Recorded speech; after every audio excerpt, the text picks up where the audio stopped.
नमस्कार, ABP news पर हाजिर हूं मैं रुमाना इसार खान। ये मंच हमने सजाया है इंडिया एट 2047 का कॉन्क्लेव है और ऐसे में जो नया भारत है उसे परिभाषित करने के लिहाज से ये जो सत्र अब आप देखने जा रहे हैं ये बहुत महत्वपूर्ण हो जाता है। ऐसा मैं क्यों कह रही हूं, पहले ये समझिए आप। जो नया भारत है उसका आकर्षण आधुनिकता की ओर है, लेकिन उसे प्यार अपनी परंपरा से, और इसीलिए वो ट्रेडिशन एंड मॉडर्निटी के साथ जो ग्लोबल ब्रांड के तौर पर भारतीय ब्रांड्स की पहचान दुनिया भर में जो पहुंचानी है उसी को अंजाम दे रही है जयपुर वॉच कंपनी, जिसके फाउंडर गौरव मेहता जी हमारे साथ मौजूद हैं। जरा जोरदार तालियां गौरव जी के लिए हो जाए। अच्छा, मुझे भी अभी अभी पता चला, अगर पहले पता चलता तो शायद हम यहां पर एक छोटे से केक का इंतजाम कर सकते थे। आज जयपुर वॉच कंपनी की एनिवर्सरी है। तारीख आज क्या है? 20 जनवरी। तो 20 जनवरी 2026 जब आज गौरव जी हमारे साथ इस मंच पर बैठे हुए हैं, ये मौका ऐसा है गौरव जी के लिए कि वो पीछे मुड़कर देखेंगे। 2013 20 जनवरी की ही तारीख थी जब जयपुर वॉच कंपनी की नींव पड़ी थी। गौरव जी, ये 13 साल का सफर कैसा रहा? 13 साल का सफर आसान तो नहीं था, पर बड़ा इंटरेस्टिंग रहा है 13 साल का सफर। भारत से एक ब्रांड बनाना, वो भी एक ऐसी कैटेगरी में जिसके लिए भारत को लोग ज्यादा नहीं जानते हैं। लोगों का मानना है कि एक पर्टिकुलर कंट्री है जहां से ही वॉचेस बन सकती है, तो स्विस वॉचेस जी। हाँ। तो उस क्षेत्र में एंटर करना और वहां पे एक पहचान बनाना भारत के लिए, और भारत से एक ब्रांड बनाना, ये एक चैलेंजिंग टास्क रहा है। बट हमने कुछ हद तक पूरा किया है, आगे भी करते रहेंगे। तो आप क्या बिजनेस क्लास फैमिली से आते हैं या आप फर्स्ट जनरेशन एंटरप्रेन्योर अपने परिवार में? मैं फर्स्ट जनरेशन एंटरप्रेन्योर हूँ। मेरे फादर चार्टर्ड अकाउंटेंट है। अरे अच्छा जी। तो ये एक और अचीवमेंट जो आपने हासिल किया। तो मुझे ये बताइए कि आपके फादर सीए और आपने शुरू से ही बिजनेस का कि मुझे बिजनेस करना है? शुरू से तो नहीं, पहले तो मैंने भी एक बार जॉब किया था, पर घड़ियों से प्यार था बचपन से, और शायद इसी वजह से इस व्यापार में मैं जुड़ा। जो कहते हैं ना, पैशन बिकम्स योर बिजनेस, तो मेरे साथ भी ऐसा ही कुछ हुआ था। तो जब घर में बताया होगा आपने, अपने फादर को बताया सबसे पहले जाकर, तो उनका रिएक्शन क्या था? देखिए, रिएक्शन ऑब्वियसली सरप्राइजिंग होता है जब आप किसी को बोलते हैं कि और आज से 13 साल पहले जब मैंने उनको बोला कि मैं वॉचेस बनाना चाहता हूं, तो सरप्राइजिंग रिएक्शन था उनके लिए भी। बट फिर भी उन्होंने साइलेंट रहते हुए भी सपोर्ट किया। उनकी साइलेंस ही एक सपोर्ट था मेरे लिए। शायद मैं इस तरह से इसको प्रेजेंट करूंगा। सर, लेकिन ये आइडिया कैसे आया? क्योंकि बिल्कुल एक अलग तरीके का आइडिया है, हेरिटेज कॉन्सेप्ट और उसमें मॉडर्निटी लाकर, और इससे आपने घड़ियों का पूरा ब्रांड बना दिया। मैं बता दूं, अगर आप में से, मुझे यकीन है ज्यादातर लोग जानते होंगे जयपुर वॉच कंपनी के बारे में, लेकिन जो लोग नहीं जानते, अभी मेरे पास तो घड़ी नहीं है जयपुर वॉच कंपनी की दिखाने के लिए, लेकिन ये जो फाउंडर साहब हैं, इन्होंने अपनी कलाई पर एक नहीं दो घड़ियां बांधी हुई हैं। जरा दिखा दीजिए, आप दोनों कलाइयां दिखाइए। तो बहुत से लोग आजकल के बदलते जमाने में एक घड़ी बांधने से भी कतराते हैं। सर, एक बार और जरा सा कलाई दिखानी होगी आपको। तो ये जयपुर वॉच कंपनी की कलाई जो इन्होंने घड़ी दोनों कलाइयों पर बांधी हुई है, और इसके बारे में ये खुद ही बताएंगे क्या खासियत है इन दोनों घड़ियों की। देखिए मैम, मैंने शुरू से 2 घड़ियां पहनी है। 2013 में हमने अपना पहला कलेक्शन लॉन्च किया था। अपनी घड़ियां ही पहनी है ना? हाँ जी। अपनी कंपनी की 2 बांधी है। और 2015 में जब मैंने अपना दूसरा कलेक्शन लॉन्च किया था, तब से मैं 2 घड़ियां पहनता आ रहा हूँ। तो मेरे को काफी समय हो गया, दोनों हाथों पे घड़ी पहनने की आदत है मेरे को। हाल फिलहाल जो मैंने 2 घड़ियां पहनी हुई है, ये स्पेशल वॉचेस है हमारे कलेक्शन की। एक है राजस्थान पोलो एडिशन, जो हमने राजस्थान पोलो क्लब के साथ मिलकर बनाई थी, क्योंकि राजस्थान में पोलो बहुत फेमस है। तो उसके लिए एक स्पेशल एडिशन हमने बनाया था। और दूसरी घड़ी जो मैंने पहनी हुई है, वो आज की डेट में तो बहुत ज्यादा विशेष है। इसका नाम है बाग कलेक्शन। इस पे 1947 का एक सिक्का लगा हुआ है, भारत की आजादी वाले वर्ष का सिक्का है। इस पे एक शेर बना हुआ है जो मेक इन इंडिया के लोगों से, जिसकी रिजेम्बलेंस है बहुत ज्यादा, और इंडिया लिखा हुआ है जिसपे। तो ये खासियत इनकी घड़ियों की देखिए, किस तरीके से वो कॉइन से सिक्का जो कॉइन होता है उससे सबसे पहली घड़ी इन्होंने बनाई थी, और उसके बाद फिर जो भारतीय परंपरा है, जो हमारा हेरिटेज है, जो हमारा क्राफ्ट्समैनशिप है, उसी को अपनी घड़ियों के जरिए ये आगे बढ़ाते चले गए, जिसमें बहुत सी पेंटिंग्स जो मशहूर हैं उनका इस्तेमाल घड़ियों में करते हैं ये। इसके अलावा जो फिलगिरी वर्क है उसका इस्तेमाल ये घड़ियों में करते हैं। अच्छा, बड़े मॉडेस्ट से व्यक्ति हैं गौरव जी, अभी सेशन से पहले मेरी इनसे मुलाकात हुई, इन्होंने नहीं बताया, दो घड़ियां इन्होंने अपनी कलाई पर बांध रखी हैं, लेकिन मैं आपको बता देती हूँ, ये वाली जो घड़ी है, जो बाघ कलेक्शन वाली घड़ी है, आपको पता है देश में इस घड़ी को अपनी कलाई पर कौन बांधता है? Any guesses? मैं बताती हूं, देश के प्रधानमंत्री नरेंद्र मोदी यही घड़ी अपनी कलाई पर बांधते हैं। अब बता दीजिए गौरव जी जरा इस राज के बारे में भी, कब से बांध रहे हैं प्रधानमंत्री इस घड़ी को अपनी कलाई पर? पिछले करीब 8-9 महीने से हमको फोटोज जो दिखी है ऑनलाइन उसमें ये पता चला है कि मोदी जी इस वॉच को पहन रहे हैं। हमारे लिए बहुत बड़ी गर्व की बात इसलिए है कि ये ऐसा नहीं है कि ये वॉच मैं उनको जाके मिल के दे के आया था या प्रेजेंट करी थी, वो खुद की चॉइस से पहन रहे हैं। तो ये आपके लिए भी सरप्राइज था? हमारे लिए बहुत बड़ा प्रेजेंट सरप्राइज था। उनके पहनने के शायद 3 या 4 महीने बाद तो हमको पता चला कि ये हमारी घड़ी है जो उनकी कलाई के ऊपर नहीं, तो है। किसी ने आपको बताया क्या फोन करके, भाई गौरव तुमने देखा तुम्हारी कंपनी की घड़ी मोदी जी की कलाई पर है? एग्जैक्टली यही हुआ था। क्या हुआ था बताइए। मेरे एक फ्रेंड है, उनका इंस्टाग्राम पे पेज है, वो सेलिब्रिटीज की वॉचेस स्पॉट करके डालते हैं। ओके। तो उनका मेरे पास में फोन आया संडे को एक दिन सुबह, बोले कि मुझे लग रहा है ये जयपुर वॉच कंपनी की वॉच है। मैंने कहा आप श्योर हो तभी प्लीज डालना, नहीं तो मत डालना। तो वो बोले नहीं मैं 100% श्योर हूँ, एक बार आप भी चेक करके मुझे कंफर्म करो। फिर मैंने पीएम इंडिया की वेबसाइट पे जो ऑफिशियल गैलरी अपलोड होती है वहां पे जाके लास्ट 5-6 महीने की ब्राउजिंग करी, तो मुझे एक्चुअली के प्रधानमंत्री घड़ी थोड़ा पिक्युलर स्टाइल में पहनते, उल्टी पहनते जी। अंदर की तरफ, तो देखना थोड़ा मुश्किल हो रहा था। बट एक जगह पे मुझे मेरा लोगो बड़ा क्लियरली दिख गया। बट फिर उसके बाद में फिर फर्दर इन्वेस्टिगेशन करी तो मैंने कहा हाँ ये हमारी ही घड़ी है। तो मैंने उनको बोला कि आप प्लीज इसको डाल सकते हैं, इट्स ओके। एंड उसके तुरंत बाद में मतलब it was a life changing moment for us. शायद एक दिन के अंदर वो पोस्ट कुछ मिलियन व्यूज क्रॉस कर गया। उसके बाद में प्रिंट मीडिया में आने लग गया, सोशल मीडिया पे स्टार्ट हुआ आना, फिर प्रिंट मीडिया, फिर टेलीविजन, नेशनल टेलीविजन पे स्टोरी कवर होने लग गई उसकी। और I think make in India movement के लिए एक बहुत बड़ा पॉइंट है ये, नॉट जस्ट एक ब्रांड के लिए बल्कि जो भी इस देश में एक ग्लोबल ब्रांड बनाने का काम कर रहे हैं यूथ, उनको एक बहुत बड़ा मैसेज दिया है प्राइम मिनिस्टर ने कि आप अगर कुछ अच्छा काम कर रहे हैं, देश से एक ऑनेस्ट ब्रांड बना रहे हैं, तो वी विल सपोर्ट यू। और बहुत बार होता है कि नेता लोग सिर्फ बोलते हैं करते कुछ और है, बट आई थिंक यहाँ पे ऐसा नहीं था। उन्होंने स्वदेशी आंदोलन का एक आह्वान किया, वापस से शायद उसको रिवाइव किया है और वो उनके पहनावे से भी अब दिख रहा है।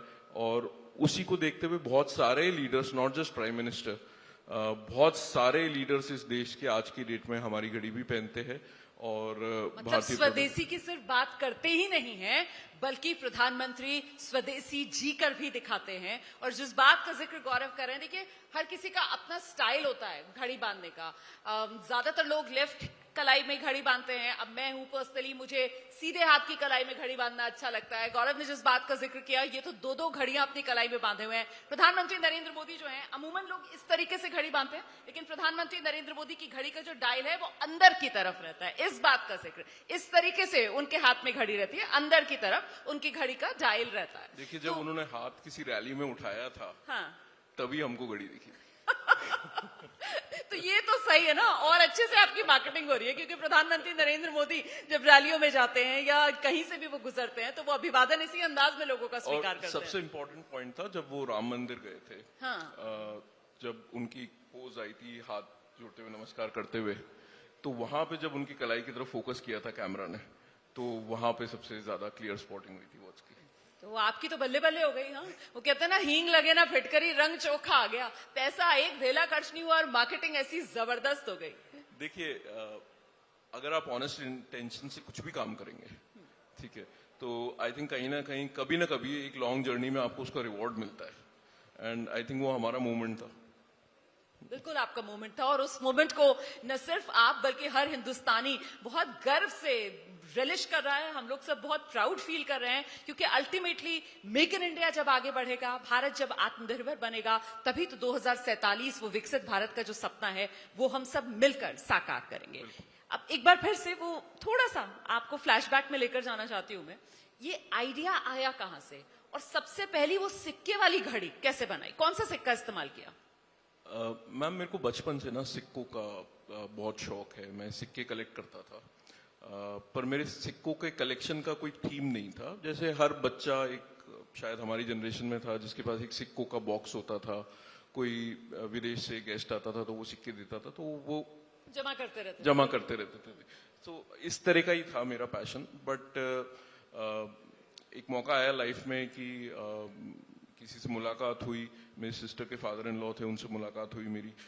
वो एक बहुत सीनियर कॉइन कलेक्टर है, तो उन्होंने मुझे बोला कि बाबू this is not the way आप कलेक्ट करते हो, कलेक्शन के लिए एक थीम होती है। तो फिर मैंने उनको फॉलो करा, एक थीम पे कॉइन्स कलेक्ट करने स्टार्ट करे।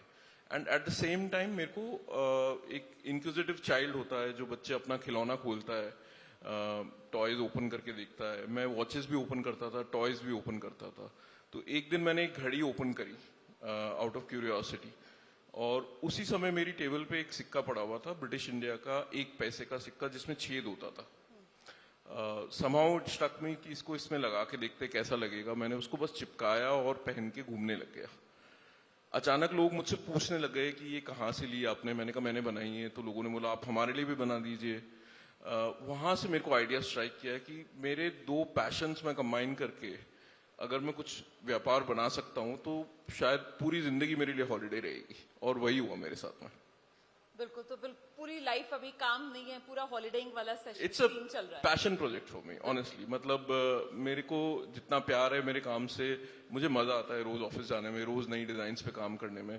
और आई थिंक सक्सेसफुल बिजनेस तभी बनते हैं जब आपको अपने बिजनेस से प्यार होता है। ये तो आपने बिल्कुल सही कहा। लेकिन जब बात ट्रेडिशन और मॉडर्निटी की आती है तो आपको क्या लगता है फोकस ज्यादा कहाँ रहा आपका, ट्रेडिशन को प्रिजर्व करने में या फिर उस ट्रेडिशन को मॉडर्निटी के हिसाब से री इन्वेंट करने में? मेरा फोकस एक चीज पे हमेशा ये रहा था कि Indian stories are great. Okay. और जब मैं वॉचेस बनाने के लिए घूम रहा था, सर्वे कर रहा था, मैं स्विट्जरलैंड भी गया, मैं और देशों में भी गया घूमने के लिए, तब मैंने वहां के वॉच मेकर से मिला तो मैंने एक चीज सीखी उन लोगों से कि उनकी स्टोरी टेलिंग थी बहुत स्ट्रांग। घड़ियों के जरिए स्टोरी टेलिंग, और वो बड़ा प्राउडली अपने कल्चर के बारे में बताते थे, अपनी टेक्नोलॉजी के बारे में बताते थे वॉचेस के माध्यम से। तो मुझे आने के बाद रियलाइज हुआ इंडिया की स्टोरी शायद दुनिया की सबसे पुरानी जो 2 कंट्रीज है, ग्रीस है और इंडिया है, जिनकी डॉक्यूमेंटेड स्टोरीज मौजूद है। क्यों ना इंडिया की स्टोरीज को यूज करके वर्ल्ड क्लास वॉचेस बनाई जाए। मेरा विजन शुरू से ये था कि Indian stories are so strong, हमको क्यों किसी विदेशी ब्रांड की कॉपी करने की जरूरत है। हम अपनी ओरिजिनल डिजाइन्स बना सकते हैं हमारी ओरिजिनल स्टोरीज को यूज करके, और हमने वही फॉलो किया। और शायद यही रीजन था कि हमको लोगों ने एक्सेप्ट किया और प्यार मिला लोगों से। तो जब पहली बार ये घड़ियां लॉन्च की आपने तो नर्वसनेस ज्यादा थी, एक्साइटमेंट ज्यादा था? मेरे पास में ऑनेस्टली कोई बिजनेस प्लान नहीं था। ओके। पैशन प्रोजेक्ट था मेरे लिए कि बस घड़ी बनानी है। घड़ी जब बन के आ गई उसके बाद में रियलाइज किया कि अरे यार अब बन के तो आ गई, बेचेंगे कैसे। क्योंकि 2013 की बात है, उस समय इंस्टाग्राम तक एग्जिस्ट नहीं करता था। आज की डेट में तो आप ब्रांड बनाते हो, इंस्टाग्राम पे पेज बनाते हो, प्रमोट करते हो, रील्स बनाते हो, एंड इट्स बिल्कुल सोशल मीडिया पर आपके पास मार्केटिंग के ऑप्शंस हैं। ना मेरे पास में इतने पैसे थे कि बड़ी बड़ी वॉच ब्रांड से compete कर पाऊं, क्योंकि आप आज कोई भी मैगजीन उठा के देखिए उसके बैक पेज पे नॉर्मली वॉच का ही ऐड होता है, because they have deep pockets. Celebrity endorsements होते हैं, ह्यूज मार्केटिंग कैंपेन्स होते हैं, स्पॉन्सरशिप्स होते हैं। मेरे पास में इतने ही पैसे थे कि मैं एक प्रोडक्ट बना सकता था, उसके आगे का मेरे पास में कोई रनवे नहीं था। तो उसको हमने स्लोली बिल्ड किया। और किसी ने बॉम्बे में, एक मेरे फ्रेंड है, उनका स्टोर था, उन्होंने देखा हमको ऑनलाइन फेसबुक पे, उन्होंने मुझे बुलाया, उन्होंने बोला कि आप लॉन्च करिए अपना प्रोडक्ट मेरे यहाँ पे। फिर उसके बाद हमने ताज होटल्स में लॉन्च की, फिर ओबरॉय होटल्स में लॉन्च करी, फिर धीरे धीरे धीरे जर्नी हमने बहुत स्लोली करी है। ऑनेस्टली 13 साल में 8 साल 9 साल तो हमने स्ट्रगल पीरियड से निकाला है, लास्ट 5 साल में हमने रियल सक्सेस देखी है। तो मुझे बताइए ना, वो शुरुआती जो आपका दौर था उसमें कुछ इंटरेस्टिंग फीडबैक्स जो आपको मिलते हो, रिएक्शंस जो आपके सामने आते हो, कोई याद है, कोई जहन में आज भी जो आप साझा करना चाहेंगे? बहुत सारी चीजें हैं। जब ऑब्वियसली आप वॉच बनाते तो आपका पहला अप्रोच होता है कि मैं किसी वॉच रिटेलर के पास में जाऊंगा कि आप मेरी वॉचेस बेचिए। तो मैंने भी वही किया था स्टार्टिंग में। मैं बहुत सारे, इनफैक्ट नॉर्थ इंडिया के तो हर वॉच रिटेलर के पास गया था मैं, और सबने मुझे एक चीज बोली थी, एक आदमी को छोड़ के, कि इंडियन वॉच ब्रांड हम कैसे रख सकते हैं किसी इंटरनेशनल ब्रांड के बगल में, आपकी घड़ी महंगी क्यों है, इंडिया से महंगी घड़ी कैसे बन सकती है। तो ये जो माइंडसेट था, इसको फाइट करने में हमें बहुत लंबा समय लगा है कि इंडिया से भी वर्ल्ड क्लास वॉचेस बन सकती है, वर्ल्ड क्लास प्रोडक्ट्स बन सकते हैं। ये माइंडसेट चेंज करने में मुझे 7-8 साल लगे। ये सिर्फ माइंडसेट की बात थी या फिर वाकई में स्विस ब्रांड्स जो हैं वो टेक्नोलॉजी के लिहाज से या क्वालिटी वाइज उनके साथ compete करना भी बहुत जरूरी था? मतलब कैसे आपने स्विस ब्रांड्स वाली जो मार्केट, जिसका पूरा एक ऐसी मार्केट जहां पे स्विस ब्रांड्स का दबदबा, वहां पर आपने घड़ियों के सेक्टर में मेड इन इंडिया उसको लाकर ग्लोबल ब्रांड के तौर पर, लग्जरी ब्रांड के तौर पर स्टैब्लिश किया? कैसे? ये एक लंबा प्रोसेस है ma'am. India is a very young country. अगर देखा जाए तो हम 77 years 78 years old young country है। वॉच इंडस्ट्री को अगर आप देखा जाए तो 200 साल से पुरानी ग्लोबल वॉच इंडस्ट्री है। मेरे को वॉच इंडस्ट्री में एंटर हुए हुए 13 साल हुए। बड़ी बड़ी जो स्विस ब्रांड्स है वो 100 साल से एग्जिस्ट कर रही है। जनरेशनल बिजनेस है। उस लेवल तक पहुंचने में टाइम लगेगा, but the journey has started. I am not saying we are superior to Swiss. हम ये नहीं कह रहे कि हम उनसे बेटर है, बट हम ये भी कह रहे हैं साथ में कि हम उनसे कम नहीं है। बट उनको बीट करना है अगर, तो हमें और समय देना पड़ेगा और इन हाउस मूवमेंट्स डेवलप करने पड़ेंगे। बहुत सारे चीजें हैं जो वक्त के साथ में होंगी। अभी सिर्फ 13 साल हुए हमको, शायद आने वाले 20 साल में हम वो स्टेप भी क्रॉस कर जाएंगे। चुनौतियों की बात आप कर रहे थे, जब अभी हम लोग बात कर रहे थे तो आप कह रहे थे कि सफर बहुत मुश्किल था, आसान नहीं रहा, बहुत सी चुनौतियां आई। कई बार ऐसा भी लगा कि कहाँ फंस गया हूं, आकर छोड़ दिया जाए सब कुछ, ऐसा दौर भी आया? बहुत बार हुआ है लाइफ में। मतलब जब जर्नी स्टार्ट करी बहुत इजी नहीं थी, बहुत डिफिकल्ट था। एक ऐसा समय भी देखा है मैंने लाइफ में जब मेरे बैंक अकाउंट में 33 रुपए थे और मुझे नेक्स्ट डे सैलरी देनी थी। मतलब इस स्टेज से भी गुजरा हूं मैं अपनी लाइफ में। कई बार हुआ कि गिव अप कर देते, वापस चले जाते। मैंने अपना मास्टर्स रिस्क मैनेजमेंट में किया हुआ है, तो मन हुआ कि वापस इंश्योरेंस सेक्टर में चले जाता हूँ, छोड़ देता हूँ, ये सब चीजों से कुछ नहीं होगा। क्योंकि जब आप देखते हो अपने पीयर्स आगे बढ़ रहे, पैसा आपसे ज्यादा कमा रहे हैं, ज्यादा सक्सेसफुल है, तो आपको लगता है कि मैं अपना समय यहाँ पे क्यों बर्बाद कर रहा हूँ। बट फिर कहीं ना कहीं कुछ था वॉचेस के अंदर जो मुझे रोक के रखता था कि नहीं, शायद यही मेरी डेस्टिनी है, और मैं लगा रहा इसके ऊपर, और शायद आने वाले 50 साल भी यहीं लगा रहूंगा। तो अब तो वो दौर खत्म हो गया ना, अब तो वापसी का कोई दरवाजा खुला नहीं है ना, अब तो सब बंद हो गया। अब तो सब बंद हो गया। अच्छा, अभी आप मार्केटिंग की बात कर रहे थे कि साहब उनके साथ आप compete नहीं कर सकते हैं। मुझे याद आता है भारत में जब वो सदियों के इंतजार के बाद दिव्य भव्य राम मंदिर का निर्माण हुआ, तो एक घड़ी, राम मंदिर वाली घड़ी, वो खूब सुर्खियों में आई, और वो स्विस ब्रांड की घड़ी थी और लाखों की उसकी कीमत थी। उस घड़ी को देखकर मन में ये बात आती थी कि हमारा अपना राम मंदिर और इसकी मार्केटिंग और इसका फायदा जो है वो एक विदेशी स्विस कंपनी जो घड़ियां बनाती है वो एक तरीके से फायदा उठा रही है। अभी आपसे बातचीत करके मुझे पता चला कि जो जयपुर वॉच कंपनी है उसने भी राम मंदिर की थीम पर घड़ी बनाई। मार्केटिंग की वजह से मात खा गए, आप कह सकते हैं कहीं ना कहीं, क्योंकि marketing muscle power, celebrity muscle power जो विदेशी ब्रांड्स के पास में है वो हमारे पास में नहीं है। I am openly admitting it. But at the same time जो लोग हमसे जुड़े हुए हैं उन्होंने हमको प्यार दिया, उन्होंने वॉचेस परचेज भी करी थी। इनफैक्ट हमने राजा रवि वर्मा जो भारत के सबसे प्रसिद्ध पेंटर है, जिन्होंने हमारे सारे भगवानों को एक जीवित रूप दिया है पेंटिंग्स के माध्यम से, उनके कलेक्शन को लेके हमने आज से 3 साल पहले वॉचेस लॉन्च करी थी, जिसके अंदर भी हमने राम पेंटिंग, राम पंचायत की एक उनकी इमेज थी, उसको लॉन्च किया था वॉचेस के ऊपर। तो Indian history, Indian mythology, Indian craftsmanship, उस पर हम कई सालों से काम कर रहे हैं। बट जब कोई विदेशी ब्रांड उस पर काम करती है तो एक भारतीय माइंडसेट है कि अगर किसी विदेशी ने बनाई है तो उसको हम हमेशा ज्यादा वेटेज देते हैं। वो चेंज होगा, वक्त के साथ में चेंज होगा। जो आप घड़ियां बना रहे हैं, ये जो पूरा स्टोरी टेलिंग का प्रोसेस है, इसमें जो हमारी इंडिया की स्टोरी है, उसे आप किस तरीके से दुनिया के सामने रखते हैं? जैसा मैंने बताया मैम, इंडियन कॉइनेज ये हमारा पहला प्यार था, जिसमें क्योंकि हमेशा बहुत खूबसूरत सिक्के आते थे पहले। आज की डेट में कॉइनेज में वो खूबसूरती नहीं है जो पहले कॉइनेज में खूबसूरती होती थी। भारतीय कॉइनेज को हम यूज करके वॉचेस बनाते हैं।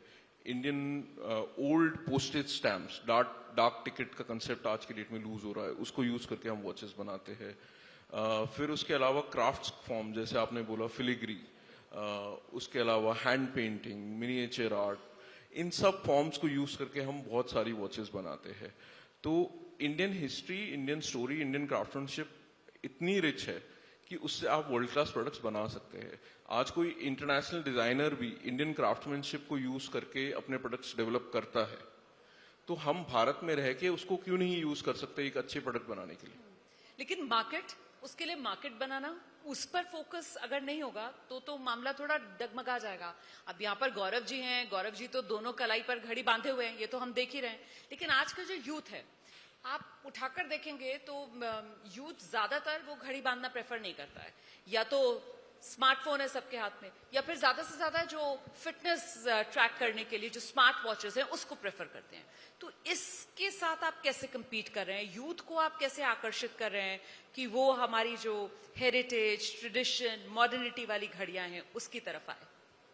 मैम, एक बहुत इंटरेस्टिंग ट्रेंड अभी कुछ दिन पहले मैं पढ़ रहा था कि इंडियन जो यूथ है उसका अल्कोहल कंजम्पशन ऑलमोस्ट 30% रिडक्शन है। It is a good sign. Yeah. Okay. And the reason is the youth is more aware now, as it was any time, आज तक। हम लोग हमारे कल्चर की तरफ ज्यादा इंक्लाइंड है आज की डेट में। हमारा रिलीजन, आप कोई भी आप रिलीजियस फेस्टिवल देख लीजिए, जिस स्टाइल से आज की डेट में फेस्टिवल मनाया जाता है, शायद आज से 10 साल पहले वैसे नहीं मनाए जाते थे। हमारा यूथ ज्यादा फोकस्ड है भारत के कल्चर की तरफ, और शायद यही रीजन है कि हमने भी सक्सेस लास्ट 5 साल में, 7 साल में ही देखी है। रीजन बीइंग यूथ का इंक्लिनेशन इंडियन कल्चर की तरफ बहुत ज्यादा है। जहां तक बात आपकी स्मार्ट वॉचेस और गैजेट से compete करने की थी, सो डेफिनेटली एक टाइम था जब smart watches were dominating more than traditional watches, but I think वो टाइम अब निकल गया है। People are back to traditional watches. सब लोग या तो 2 गैजेट्स पहनने लग गए हाथ में, एक हाथ में नॉन स्क्रीन वॉच होती है जिससे ट्रैकिंग करते हैं, और एक हाथ के अंदर ट्रेडिशनल वॉच होती है। तो आई थिंक वो टाइम निकल गया है। People are back to traditional watches. Indian watch market is the only market जिसमें पॉजिटिव ग्रोथ है globally as compared to anywhere else in the world. ये आपने नई बात बताई कि हमारी जो इंडियन वॉच मार्केट है उसमें पॉजिटिव ग्रोथ है। अच्छा, मुझे बताइए कि हम क्योंकि कॉन्क्लेव 2047 लेकर आए हैं, इंडिया 2047, जो हम सबका विजन है कि हम विकसित भारत को देखेंगे। सवाल ये कि उस सपने को साकार करने के लिए जो आपका निश्चय है, ये हेरिटेज लग्जरी ग्लोबल ब्रांड बनाने का, ये जो भारतीय कंपनियां हैं, इनका योगदान आप किस रूप में देख रहे हैं? मैम, एक लॉन्ग टर्म सस्टेनेबल बिजनेस, हम लोग क्विक बिजनेस बनाए, क्विक यूनिकॉर्न बने और क्विकली बंद हो जाए, उससे डेवलपमेंट नहीं होगा, उससे कैपिटल लॉस होगा। जबकि अगर हम एक लॉन्ग टर्म सस्टेनेबल बिजनेस बनाए जो एक जनरेशनल बिजनेस है, जैसे कई कंपनीज हमारे यहाँ कई पीढ़ियों से काम कर रही है, वही डेवलप्ड नेशन की तरफ कंट्रीब्यूट कर सकती है। एंड आई थिंक यूथ का फोकस भी, instead of running after valuations कि हमारी कंपनी का वैल्यूएशन इतना हो गया, हमारा इतना फंड रेज हो गया, उसकी जगह अगर एक लॉन्ग टर्म सस्टेनेबल ब्रांड बनाने पे काम करेंगे तो विकसित 2047 का जो सपना है देश का, वो तभी पूरा हो पाएगा। यही एक वजह भी मानते हैं आप कि हम देखते हैं कई बार नई नई कंपनीज आती हैं, एंटरप्रेन्योर्स आते हैं, बड़े हाइप के साथ आते हैं, लेकिन एकदम से टैंक कर जाते हैं। वो सस्टेनेबिलिटी के लिए बेसिक फॉर्मूला क्या? सस्टेनेबिलिटी के लिए बेसिक फॉर्मूला होता है आपका long term vision. Long term vision. आप शॉर्ट टर्म गोल अगर लेके चलेंगे कि मेरे को 5 साल में $1 बिलियन की कंपनी बनानी है, तो आपका जिस दिन वो टारगेट पूरा हो जाएगा उसके बाद में आपका काम करने का मन नहीं करेगा, because you have achieved your life goal. अगर आपका लॉन्ग टर्म विजन ये है कि आज मैं नहीं, मेरी आने वाली 2 पीढ़ियां 3 पीढ़ियां इस बिजनेस को चलाएंगी, तभी जाके आप एक सॉलिड फाउंडेशंस वाला बिजनेस बना पाएंगे जो आने वाले 50-100 साल तक चल पाएगा। एंड आई थिंक ऐसे ही बिजनेसेस होंगे जो लॉन्ग टर्म में कंट्रीब्यूट करेंगे इस देश में। आपकी कंपनी, उसका लॉन्ग टर्म विजन क्या है और आप अपनी लेगेसी, आपको क्या लगता है किस रूप में याद रखी जाएगी? मेरी लेगेसी मैं खुद तो डिसाइड नहीं कर सकता, बट मैं अपने काम से ये जरूर स्थापित करना चाहूंगा कि किसी ने तो अटेम्प्ट किया था भारत से एक लग्जरी ब्रांड बनाने का, किसी ने एक ऐसी कैटेगरी में एंटर किया था जिसके अंदर कोई प्लेयर मौजूद नहीं था उस समय पे, एक माइक्रो ब्रांड कैटेगरी जो होती है उसमें कोई प्लेयर मौजूद नहीं था उस समय, एंड एक ऐसी ब्रांड जो मेरे जाने के बाद भी शायद कई पीढ़ियों तक चलती रहे। और जो ट्रेडिशनल और हेरिटेज से जुड़े जो बिजनेस हैं, उन बिजनेस मॉडल्स के लिए आपको लगता है कि ये सबसे बढ़िया टाइम है उनके फ्लरिश करने का, उनके फलने फूलने का? देखिए, क्राफ्टमैनशिप, हैंडवर्क आज की डेट में जितना उसको अप्रिशिएट किया जा रहा है, not just India, global level पे भी, ग्लोबल डिजाइनर्स भी ले लीजिए आप, ग्लोबल ब्रांड्स को भी ले लीजिए, जितना उस काम को अप्रिशिएट किया जा रहा है आज से पहले ऐसा कभी नहीं था। हम लोग as a brand Jaipur watch company, हम लोग भी बहुत सारे डिजाइनर्स के साथ में काम करते हैं, उसके अलावा बहुत सारे क्राफ्ट्समैन के साथ में भी काम करते हैं, आर्टिजन्स के साथ में भी काम करते हैं, उनको मौका देते हैं कि वो अपनी स्किल्स को कंटिन्यू कर पाए। If you pay them well, वो आपके साथ काम करेंगे, उनकी आने वाली पीढ़ी को भी एक लगाव होगा, झुकाव होगा टू कंटिन्यू द बिजनेस। अच्छा, कुछ एंगेजिंग से सवाल रखते हैं। मुझे बताइए, आपकी इतनी डिफरेंट प्रोडक्ट्स हैं, उसमें जो आइडिया ऑफ इंडिया है उससे सबसे बेहतर तरीके से तालमेल करने वाला आपका प्रोडक्ट कौन सा है? कौन सी घड़ी को आप मानते हैं? मेरे हिसाब से बाग कलेक्शन, क्योंकि प्रधानमंत्री नरेंद्र मोदी की कलाई पर है। देखिए, ये घड़ी मैंने 2022 में लॉन्च करी थी। हाँ। प्रधानमंत्री ने तो अभी 8-9 महीने पहले ही ये घड़ी यूज करी है, बट 2022 में हमने इसलिए लॉन्च करी थी, वो था 75 इयर्स ऑफ इंडिपेंडेंस का सेलिब्रेशन था भारत के अंदर, और ये एक ऐसी घड़ी है जिसके ऊपर 1947 इंडिया बहुत बड़ा बड़ा इस पे लिखा हुआ है। इसके अलावा इस पे जो शेर बना हुआ है इस घड़ी के सिक्के के ऊपर, वो शेर ही हमारी मेक इन इंडिया के लोगों की इंस्पिरेशन है। तो इससे बढ़िया कोई रिप्रेजेंटेशन नहीं हो सकता है इंडिया का, जिसके अंदर मेक इन इंडिया का लोगो भी है, 1947 जो हमारे लिए एक बहुत स्पेशल ईयर है वो भी मेंशन्ड है, और इंडिया भी लिखा हुआ है। कुछ नई प्रोडक्ट लाइनअप जो आने वाली है? बहुत सारे नए प्रोडक्ट्स पे काम कर रहे हैं। इनफैक्ट हम एक ऐसे कलेक्शन पे काम कर रहे हैं जिसका नाम है क्राफ्ट्स ऑफ इंडिया, जिसके अंदर हम 14 क्राफ्ट फॉर्म्स को इनकॉर्पोरेट कर रहे हैं रिस्ट वॉचेस के अंदर, नॉट जस्ट हैंड पेंटिंग और miniature art, real craft forms. और उसको किस तरीके से इनकॉर्पोरेट करेंगे रियल क्राफ्ट फॉर्म्स को? Miniaturised versions of those craft form into watches. आपके दिल के करीब सबसे ज्यादा कौन सी घड़ी है आपकी बनाई हुई? देखिए, जैसे एक बाप के लिए उसके बच्चे सब बराबर होते हैं, सेम मेरे लिए, क्योंकि सारे कलेक्शन मेरे लिए बहुत प्रिय है। हाँ। मैं ऐसे तो नहीं कह सकता कि आपके दिल के करीब कौन सा कलेक्शन है, बट राजा रवि वर्मा पेंटिंग्स का जो कलेक्शन हमने लॉन्च किया था वो काफी स्पेशल कलेक्शन था हमारे लिए, क्योंकि एक तरह से भारत के सबसे महान आर्टिस्ट है, और हमारी आज की जनरेशन शायद जानती भी नहीं है राजा रवि वर्मा कौन है और उनका क्या कंट्रीब्यूशन है हमारी डे टू डे लाइफ में। तो एक दिन एक दोस्त से सवाल जवाब हो रहा था, पूछ रहे थे कि फेमस आर्टिस्ट कौन कौन से हैं, किन के बारे में आप जानते हैं, तो मैंने नाम लिया राजा रवि वर्मा, तो वो बोले कि हम तो जानते भी नहीं है। तो मैंने बोला, आपको पता है आपके घर में जो फोटो लगी हुई है भगवान की जिसकी आप पूजा करते हैं, वो किसने बनाई है?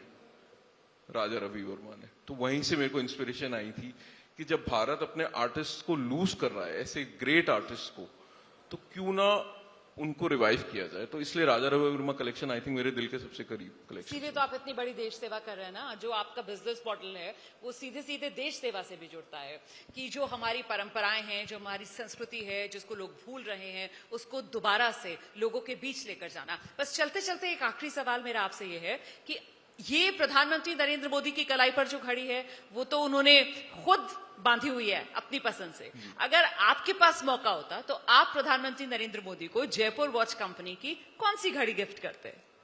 मैं उनको 14 घड़ियां गिफ्ट करता, जो 14 क्राफ्ट ऑफ इंडिया के कलेक्शन की 14 घड़ियां है, जिसके अंदर भारत की 14 अलग अलग प्रांतों की 14 क्राफ्ट फॉर्म्स है।